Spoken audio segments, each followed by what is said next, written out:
Welcome to the Osmo Early Bird Podcast. I'm your old pal Emac coming to you as we get ready for a 6-game Tuesday slate from the association. I am joined by Adam Ship, my money sharer, as we give you your foundational look courtesy of Osmo.com for this upcoming Tuesday NBA action. Adam, you had some NBA action on Sunday. How was that Wizards game? First quarter to the double overtime. Quite the change. Yeah, it was a lot of fun. I was talking to you before the show. Like I went, it was obviously during the Patriots game, and I went with a friend of mine that's a Pats fan. And when the Wizards were down, like 26 in the first quarter, I looked over and was like, okay, we can leave at halftime. Like we don't need to watch this. We can go watch football. But ended up being a really good game, double overtime, 2-point loss to Toronto, but really, really fun game to watch. Well, it was the funny thing because I texted you midway through the fourth quarter, and the Wizards were down by 6 or 7 at that point, and I said, we need overtime. And you said, I'll just take a regulation win. Look at that. We got 2 overtimes. That was a fun slate. I played one lineup, and I had, I think, 350 or 360 because I had 6 players from that game out. That'll do it. It was good. I was like, a 2-game slate. Wow, this is one heck of a score. But anyway, we've got a 6-gamer here coming into Tuesday. A couple news and notes. We have Miles Turner is questionable. He's still dealing with that bum shoulder. We've got a whole bunch of probables. Trevor Booker is expected. Pardon me, Trevor Booker. Remember Trevor Booker for the Wizards? That Yes, would be Devin Booker, the real NBA player. Devin Booker is expected to return after missing a ton of games with his back injury. So let's not get used to what was going on recently with Melton and Oubre and Jackson and some of those guys that were picking up or sharing amongst those 20-plus shots that were going around. So keep an eye on that when you're making your lineups. Josh Richards is probable with the knee bruise. We have Hassan Whiteside, who's missed practice because he was sick, but he is expected to play on Tuesday. Giannis missed his last game. Lower hip and thigh, I believe, was his issue, but he is probable. And Jeff Teague, probable, he turned an ankle, so he should be back. Derrick Rose, also with an ankle injury. He missed the last game, but it was a back-to-back, so they think he will be back at fine for Tuesday. And then, of course, just a reminder, Robert Covington, no timetable yet to return. Those are the main ones. If we come across any others as we're going through the podcast here, we will be sure to highlight them.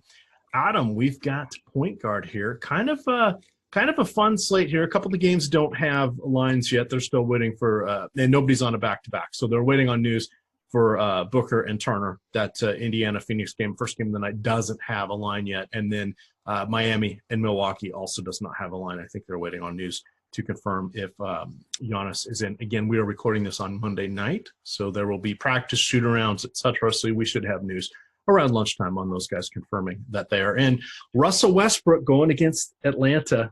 Tasty matchup here, Adam. Westbrook, 11,600 on DraftKings. What do you got for us? Yeah, and finally we have Russell Westbrook on a slate that does not have James Harden or Anthony Davis, so we can actually talk about him without adding that there's an entire tier of player above him. So I think that, obviously a really good matchup here against a fast-paced Atlanta team that struggles defensively. Westbrook, of course, a very high upside player. It's in Atlanta, so the blowout risk becomes, even less of a concern. I think that, Westbrook pretty clearly is a top player on the slate, not that I expect to be in the minority on that. All right. We will, of course, have value appearing. There are 12 teams in action, so naturally that always means that something will come along, which will enable us to get in some of these stars. So let's continue talking about said stars. Up near the top here, again, multi-position eligibility, but they're kind of grouped together. So let's Steph Curry going against Denver in the Pepsi Center, so up there playing at altitude. We've got Ben Simmons, who is going to be taking on Minnesota. That should be an exciting matchup. Comparing and contrasting between the two of them, who are about 20%, 15 to 20% less than Westbrook on DraftKings, do either one of those guys enter the conversation?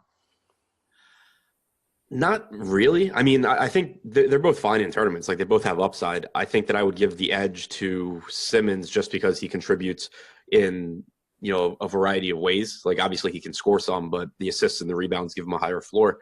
But they're both just at a price where I kind of think that I either want to get up to Westbrook or maybe save some money and go even a little bit cheaper to guys that, have really high ceilings for a little bit less.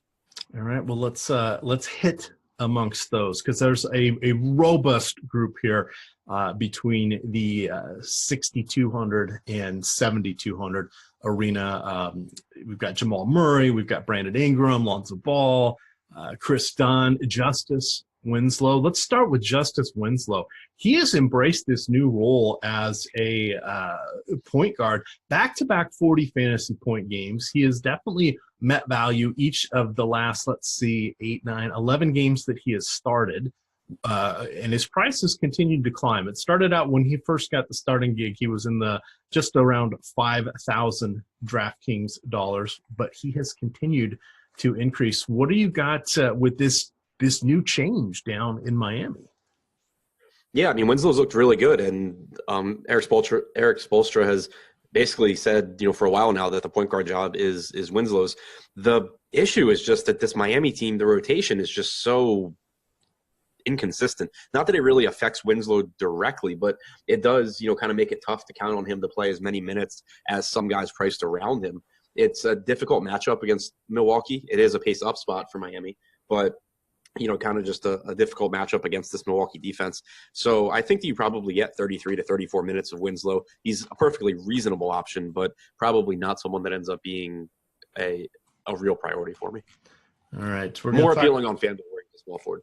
Okay, that's definitely fair. Oh, and now my computer window froze here.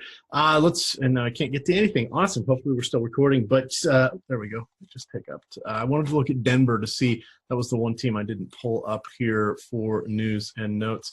Let's see. Gary Harris, questionable with the hamstring issue for Tuesday. Again, he has missed 4 games. Trey Lyles is questionable. He's been dealing with a wrist injury. His minutes have been relatively minor, but that does impact Paul Millsap somewhat. And then Will Barton should be good to go. I just wanted to see who was going to be around here, because, of course, we have Jamal Murray at the kind of at the lead of that mid-tier group, and then down starting in our bargain bin we have Malik Beasley. Do you like either of the Denver point guards? Some interest in Murray, especially if Harris is still out. I think the price tag's cheap enough that you can get there. I mean, he's not the safest play, but he certainly has upside at 7,200. It is a pace-up spot against Golden State. So if Harris is out especially, I think that you probably see a couple extra minutes from Murray, probably coming in the 34 or 35-minute range. If Harris is in, it downgrades Murray a little bit for me. All right, and I just wanted to see it. Will Barton has played. He's been back for 2 games, and it was a back-to-back, but he played 16 and 14 minutes. I would guess somewhere between 16 and 18 or 20 would be about where we're going to see him on the go forward, at least for a little bit here. Anybody else as we start to cross over here to shooting guard? Again, most everybody has dual position eligibility at this point on DraftKings. Perhaps a Malcolm Brogdon. Yeah, I mean, Brogdon, I think the price tag's still fair on him. We've seen him be a lot better over the last month or so, averaging about a fantasy point per minute. Derrick Rose at 5,900, questionable for this game, but if we assume that he plays, it's a pretty nice spot for him against Philadelphia. I would expect we get 28 to 30 minutes. I think that a sub 6K price tag on DraftKings is really nice. And then we also have Jeremy Lin at 4,400. Who, he has been picking up a couple of additional minutes alongside Trae Young. It is a very, very fast-paced game against Oklahoma City. So I think that, as far as value goes at this position, at least as of right now, without any news on players, Lin is a pretty reasonable option. All right. Cross on over here to the 2 guard. Up near the top, we kind of mentioned Steph Curry a little bit, but dropping down a couple $1,000, you've got Victor Oladipo, Jimmy Butler, a couple $100 above them at 8,400. You have Devin Booker.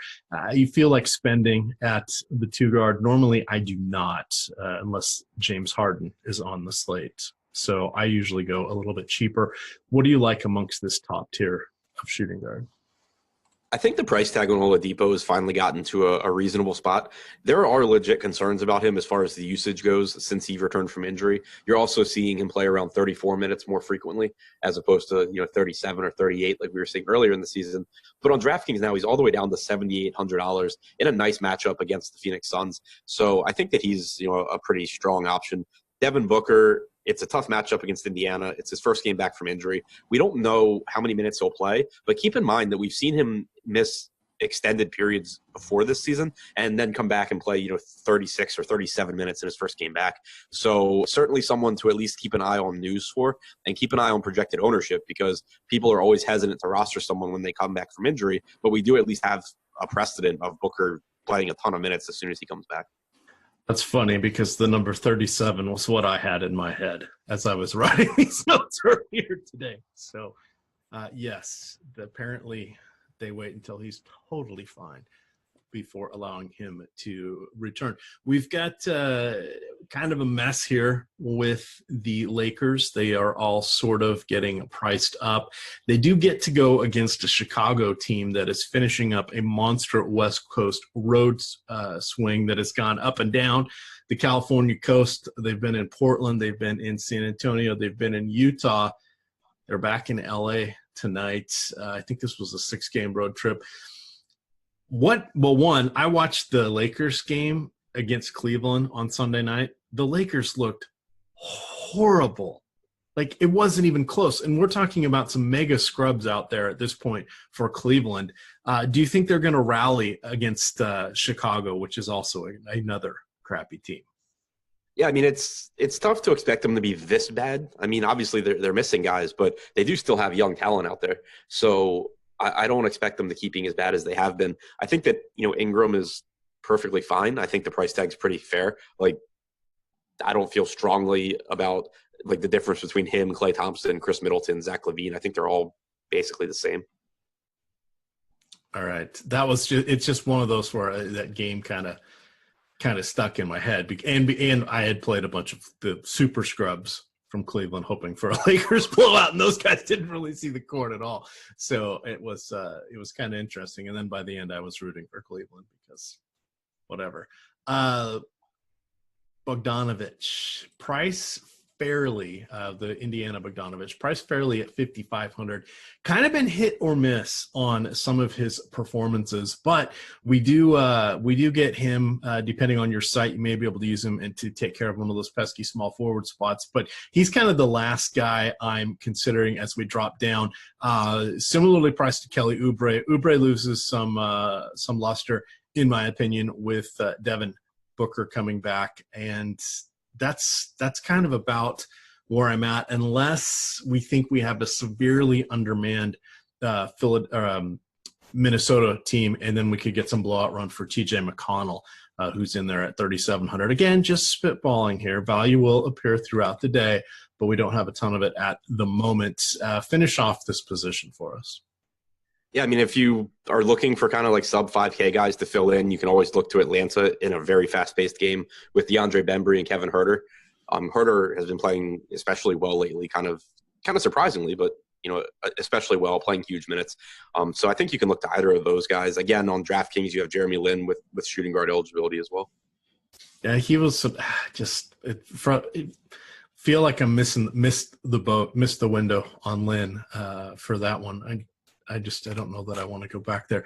As we move over here to small forward, of course, headlining in the position, we have Giannis Antetokounmpo, who is going to be up there with Russell Westbrook at the top of most pricing lists. I'm assuming you are defaulting to Westbrook if you are choosing between the two of them. Yeah, just a little bit better matchup for a lot better matchup for Westbrook. But yeah, I like them both. I think that Westbrook probably plays a couple more minutes than Giannis, and I think the matchup is just more appealing. The one argument, and really normally you can make the argument that small forward's weaker than point guard, but small forward's really not even that bad on this slate when you have Durant, Simmons, George, Butler, you have Justice Winslow with small forward eligibility. It's kind of a deep position, at least relative to what it normally is. Indeed, you are correct here. I'm just looking to see what is good in the mid tier. I would, if you were, and I know both of us use optimizers and such, but a lot of people don't always do that. Would you try to get Winslow in at small forward, or Simmons, or any of these guys that have point guard and small forward eligibility? You usually would prefer them at small forward, correct? Yeah, and yeah, whenever you can roster basically a point guard at a different position or a center at a different position, it's almost always favorable to do so. All right, that is one of the key things I look to, and it's just a little funky because we've seen more and more this season. We saw it last season with Ben Simmons, where he was point guard and small forward eligible, but we've seen it that particular combination a lot more prevalent, because normally it was the adjacent positions. It was point guard, shooting guard, or it was shooting guard, small forward, or small forward, power forward, or power forward, center. But bouncing around between point guard and small forward is kind of interesting. With the way basketball has changed in kind of this mid-tier here. You mentioned we got Butler, we've got Chris Middleton, we've got surprising Andrew Wiggins. Any of those guys on your short list, or do you think this will be an at the top or at the bottom as you make your lineups? I'll probably pay up quite a bit at this position. I do think that Wiggins in tournaments makes sense. It's a nice matchup against Philadelphia. You know what you're getting with Andrew Wiggins, but part of what you're getting is a ton of playing time. So while he's not going to be consistent in his performance, the minutes should be there. The matchup is nice. So I think that he's a perfectly fine option. All right, and he's a guy, I normally don't play him a ton, but with Jimmy Butler not there, with him having yet another year under his belt, I mean, we're seeing the peripherals tick up a little bit. He's always very heavily scoring dependent, but he's had some sizable games over the last couple of weeks. So he's someone that I no longer immediately cross off of my list, but I've been playing him a fair amount over there on draft. If you guys are doing the draft app, a lot of times you can get him in the third round on those 8-mans, and I think that's a perfectly fine spot to look for him there, even the fourth round, depending on if you're going against a bunch of red badges or a bunch of people that do not have as many drafts under their belt. Down in the cheap seats here, a disappointing Michael Beasley played less than 10 minutes on Sunday. That made me sad. Josh Okogie going to kind of lose the luster if he is if Rose is back and others return to health. Anything here in the discount bin that intrigues you? No, I don't think so. All right, let's get on to some fun here. Power forward. Oh, reminder, DFS strategy. Oh, wrong show. How did I do that, Adam? It feels like it was Saturday morning all over again. Early Bird. Early Bird is the promo code. You get 50% off your first month of any Awesemo.com monthly package. Pick it with the Fantasy Cruncher add-on. Pick it by sport. Whatever you would like to do, use the promo code Early Bird, all one word, and you will get 50% off at checkout of your shopping cart. It's always funny that we call shopping cart online, Adam. They need a different word. I don't know what that word is, but shopping cart is at the grocery store. It is not online. I'm sorry to say that. But back to the fun here. We've got let's see, John Collins, 7,500.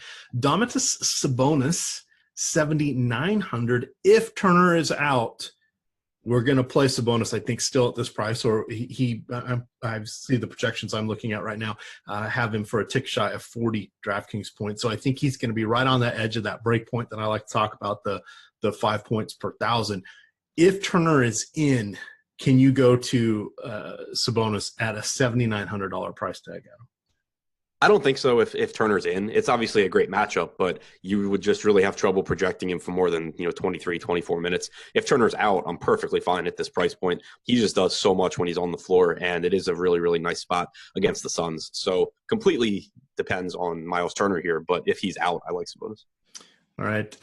One guy I think is a trap. Now, I watched I watched a lot of basketball this weekend, but I watched Denver play against Portland, and Paul Millsap looked great. And then I went and looked at the box score, and he didn't do hardly anything. And then I started looking at some of his other box scores. Now, I know he's on his way back from injury, et cetera, but I think at $6,000, Adam, I don't see him really getting more than 28, 29 fantasy points. And I think that's like a 30% outcome. I expect to see him maybe 25 or less. It feels more probable as he still works his way back into health. And that team is just so crowded at this point. And by the way, best record in the league. Who knew? Who knew? Denver Nuggets. What are your thoughts on Millsap, just kind of on a go-forward basis? Because he's someone we've been able to look to a lot back in his days at Atlanta, prior to that in Utah. I mean, he's had some good stops, some phenomenal games.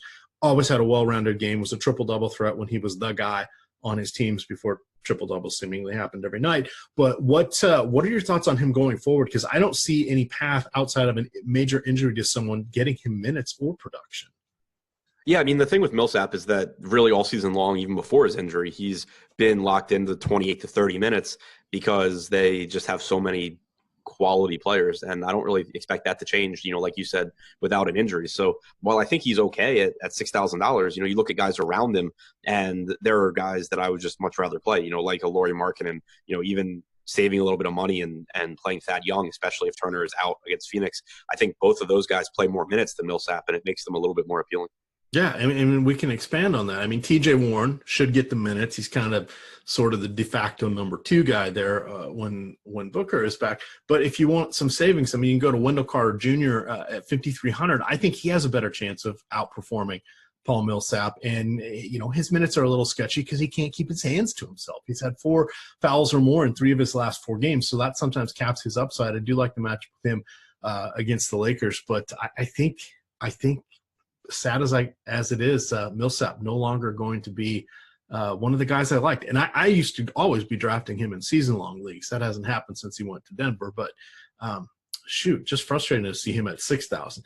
You get him at 5,100, it's an entirely different story, because I still think he's going to get those 28 to 30 fantasy points, and that becomes a lot more appealing. Amari Spellman started at center, of all things, this weekend. That was on the early Sunday slate, or I guess the second game of the Sunday slate. Any thoughts about him, Kevon Looney, Bobby Portis, Wendell Carter Jr., any of these guys down here in the bargain bin section? Yeah, I mean, obviously we have to wait and see what Atlanta does as far as the starting lineup goes. If Spellman does start, it's a really difficult matchup against Oklahoma City, obviously. But the price tag is cheap enough where it would be worth considering, expecting to get 24 to 26 minutes out of him. Kevon Looney, kind of the same thing as Spellman, a little bit more expensive, but again, you should expect something in like that 24 to 26 minute range. I do think Bobby Portis is really interesting. He's 4,500 on DraftKings. He missed a game over the weekend, but prior to that, they had said that his minutes restriction was going to be raised up to 28 minutes. He then played like 17. But now you have a fast-paced game against the Lakers. If Portis can even get to like 22 or 23 minutes, he ends up being a good play at that price. And if he plays more, then he ends up being one of the better plays, I think. Yeah, I believe he had a sore elbow, which is what had kept him out of the most recent game. So that'll be an interesting one to see there. So I kind of like him at the discount. Heading on here as we wrap things up, we are looking at the pivot position. We've got 3 players that have crested above that 5-figure price tag, Adam. Nikola Jokic, Joel Embiid, and Karl Anthony Towns. And the question is, at least from a fantasy perspective, which of these 3 do you think is the best center in the NBA? Because this is the short list right here. Yeah, it's really these 3. I think it's just really splitting hairs between them. I would give Jokic the edge. I'd give Jokic the edge just because he is the best passer out of the 3. He really just does everything across the board. But normally you're going to get a couple more minutes out of Embiid and Towns. So it really just is splitting hairs, and the best way to approach it in tournaments, I think, is just to, if you consistently roster the lower owned guy out of this group, you're probably going to be fine. All right. Now let's bring in matchups. So you've got Jokic going against Golden State. Not the easiest of matchups, but he's no stranger to playing them, being in the Western Conference. And then you've got Embiid and Karl Anthony Towns squaring off against each other.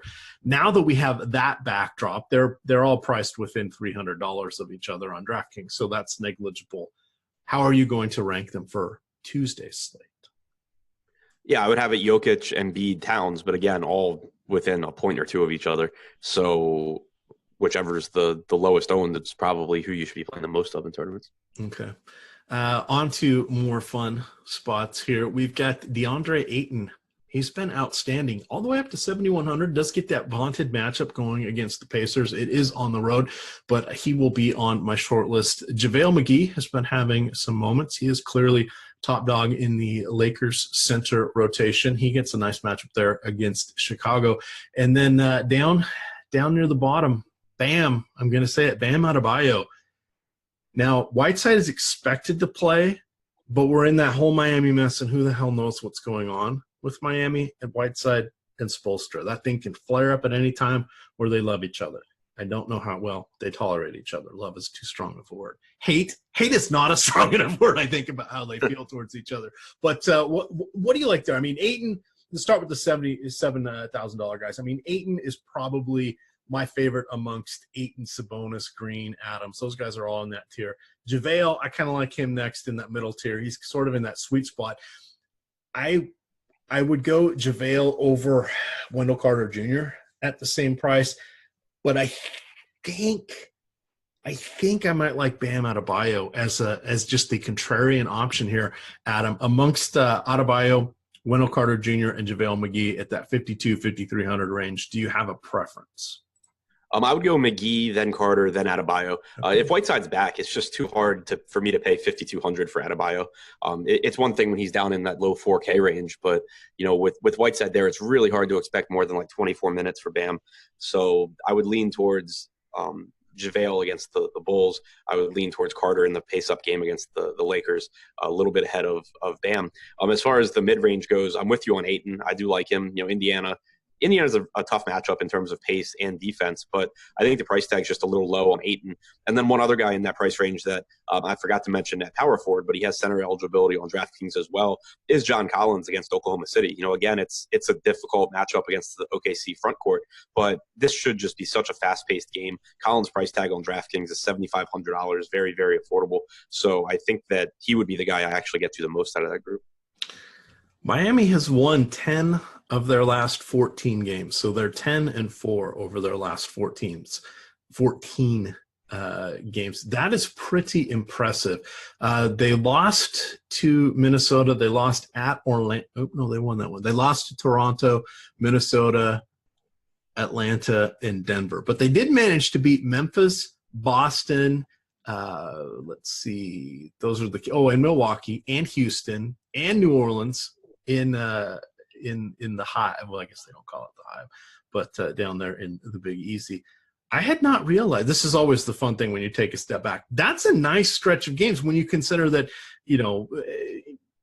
Dwayne Wade, hit or miss. You've got no Goran Dragic, etc. Spoelstra's done a fantastic job because those are wins against teams outside of the Eastern Conference. I was expecting to go through here and just see Cleveland, Washington, Atlanta. It's just the teams that are kicking their ass. But they did beat those teams, or most of them anyway, other than Atlanta. But holy cow, but a little game log watching here with Adebayo. He does have 30 fantasy points or more in 4 of his last 5. In that stretch, he is averaging about 27 minutes per game. He has not exceeded 33 fantasy points in any of those. So Adam is correct. The price tag is kind of at that break point there, but definitely someone I still want to keep an eye on because Whiteside was not out of all of those games, and Adebayo only started one of them. So just food for thought, Adam. Food for thought. Final vision. Any tips, tricks, anything you've noticed as we've talked through this slate in our First Look podcast? No, nothing really standing out yet strategy-wise. Obviously just waiting for more value to open up, pay attention to ownership on guys like Devin Booker coming back from injury. But I think, there's going to be a lot of different ways probably to approach this one. All right, we are going to get on out of there. Hopefully everybody has arrived safely at work. You can watch multiple YouTube shows covering this slate on Tuesday around 9:15. You will get Dave Loughran and Josh Engelman doing the DFS strategy show. About 5 o'clock, you will get the deeper dive with Lofty and Adam, and then live up to lock, you're going to get Chris Spags and Fast Eddie Fair taking you down the home stretch. Definitely check us out over there on YouTube And don't forget the promo code. Get the projections. Get the ownership projections, which have been absolutely uncanny for basketball. 50% off your first month. Use the promo code EARLYBIRD, all one word. With that, you can find Adam on Twitter at ShipMyMoneyDFS. I am at EMACDFS, and it is Awesemo_COM. With that, gamers, good luck.